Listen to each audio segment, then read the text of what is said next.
હનુમાન સમર્પિત થયા રામને, સમર્પિત સંપૂર્ણ ભાવથી.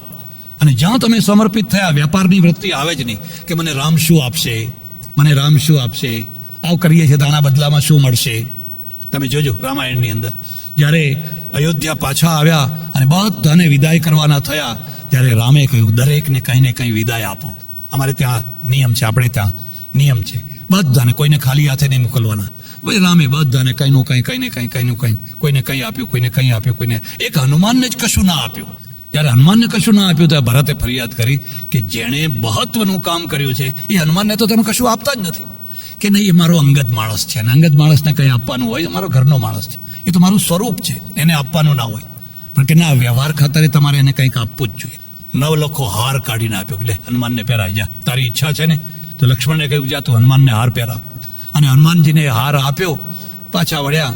લોકોને થયું કે અરે આપણને કોઈને શાલ આપી, કોઈને કંઈ આપ્યું, આને 9 લાખો હાર આપ્યો. ઈર્ષ્યા તો થવાની જ. સ્વર્ગમાં ઈર્ષ્યા થાય છે, બધે ઈર્ષ્યા થાય છે, બધે ઈર્ષ્યા થાય છે. એટલે બધા અંદર અંદર અંદર ઘૂસપૂછ કરવા લાગ્યા.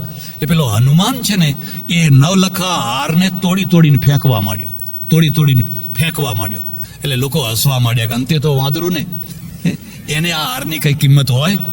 અને રામે ભૂલ કરી કે કોને આપવો જોઈએ ને કોની જગ્યાએ કોને આપ્યો છે, હસવા માંડ્યો. આ દુનિયાનો નિયમ છે, હંમેશા એ મહાપુરુષને હસે છે.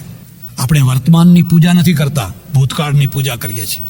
વર્તમાનમાં પથરા મારીએ છીએ. કબીરને પથરા માર્યા, નરસિંહાને પથરા માર્યા, મીરાબાઈને પથરા માર્યા.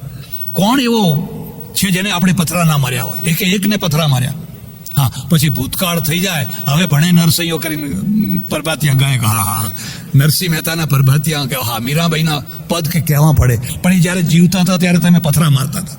આપણે વર્તમાનની પૂજા નથી કરતા, ભૂતકાળની પૂજા કરીએ છીએ. અને જે ભૂતકાળની જ પૂજા કરતા હોય એમનું ભવિષ્ય એમને દેખાય જ નહીં, એમને ભવિષ્યની કશી ખબર જ ના પડે.